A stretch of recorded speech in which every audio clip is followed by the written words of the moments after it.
Well, good morning.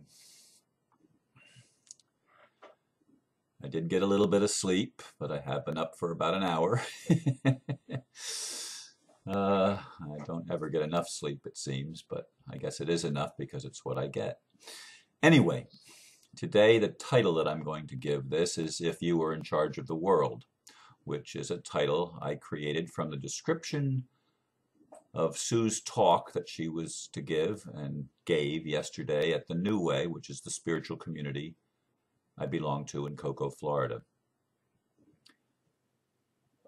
The New Way is also known as a pod, People of Diversity. We have people from many backgrounds, different sexual orientations, many different perspectives.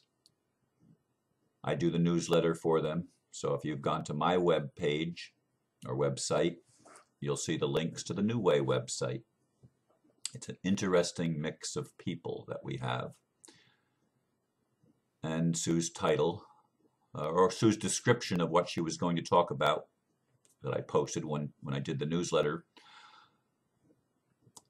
is this. She said, "Life is filled with decisions, and every one of our decisions reveals something about us. A good deal of the time, we don't even notice what our decisions are telling others about us.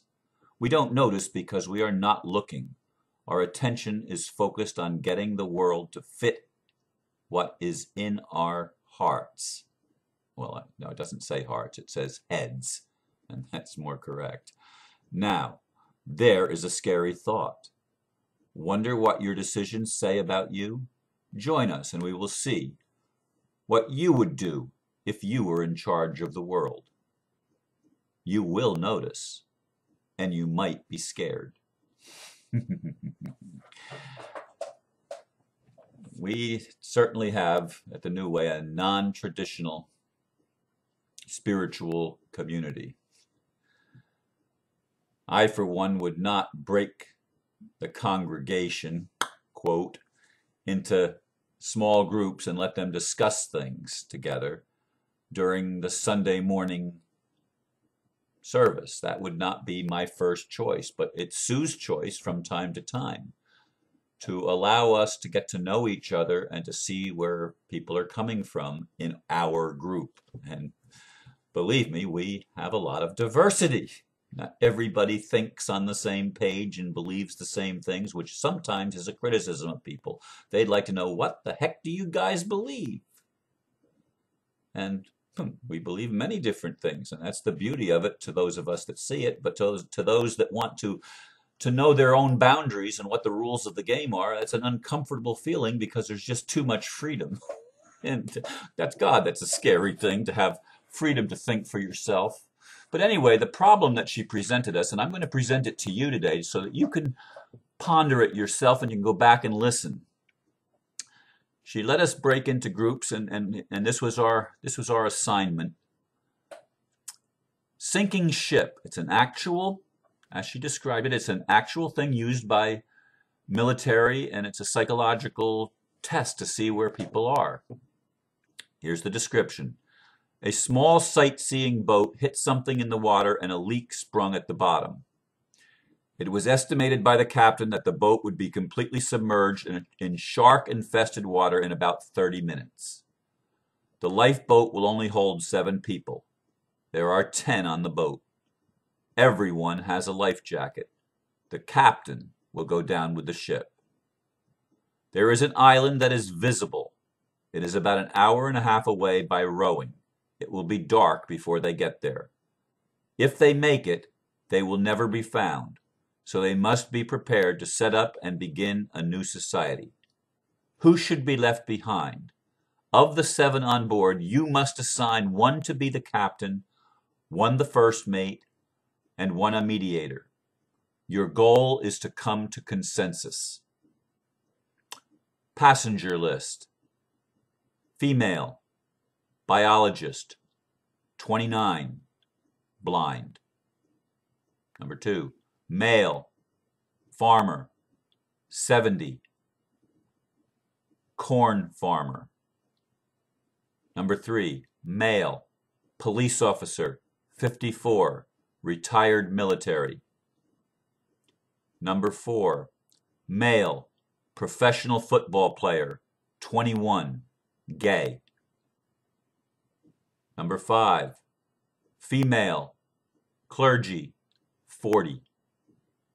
Number 6, male, stowaway, 30, mechanical engineer, genius, social dropout. Number 7, number 7, female, pilot, 45. Number 8, male, business executive, 52. Number 9, female, business executive's wife, 40, 7 months pregnant. Number 10, male, doctor, 38, Nobel Prize winner, HIV positive.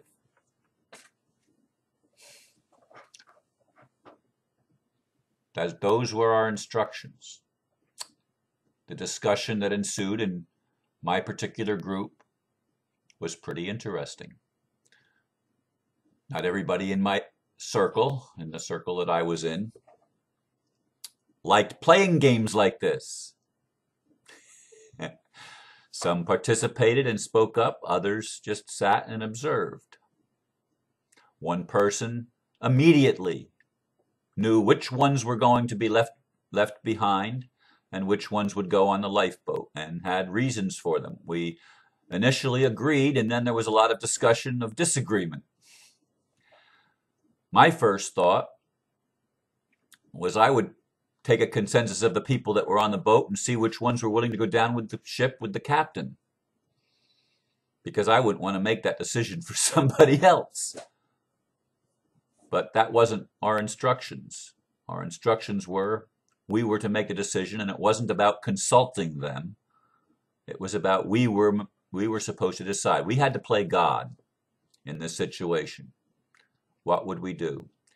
Well, let me tell you, the ideas not only that were batted about in our circle, but that were revealed of some of the other groups, the list that other groups made of who the captain would be, who the first mate would be, who the negotiator would be. A lot of the people said that the woman clergyman would be the negotiator in our group. We have a woman clergyman in the New Way.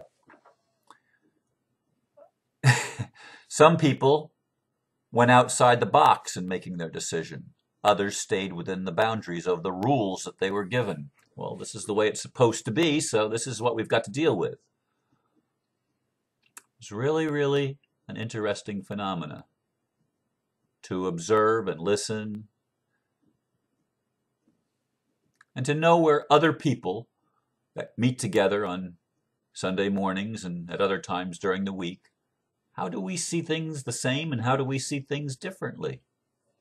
I mean, a group of 60-some people, and there was a lot of diversity. When Sue first did the test, she was in a group of 300 people, and they were divided into 10 groups of 30. And she said she wanted to quit a few minutes into it because she couldn't believe so many people in the group. For example, well, if their people were gay, they were supposed to die.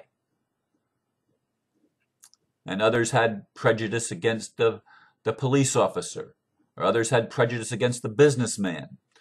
Some made their decisions based on who would have the best chance of survival. Let the weakest ones go down with the ship. All sorts of different viewpoints.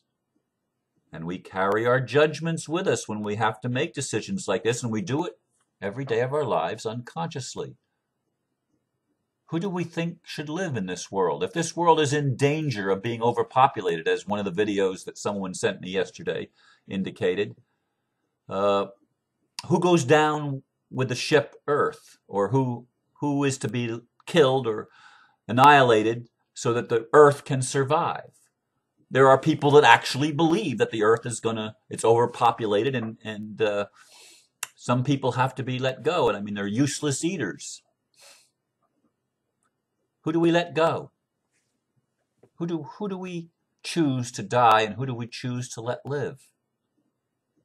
There are people that just simply know the right answer, because for them, based on the information that they have and their beliefs, well, it's obvious who lives and who dies.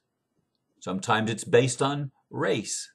Sometimes it's based on sexual orientation. Sometimes it's based on gender.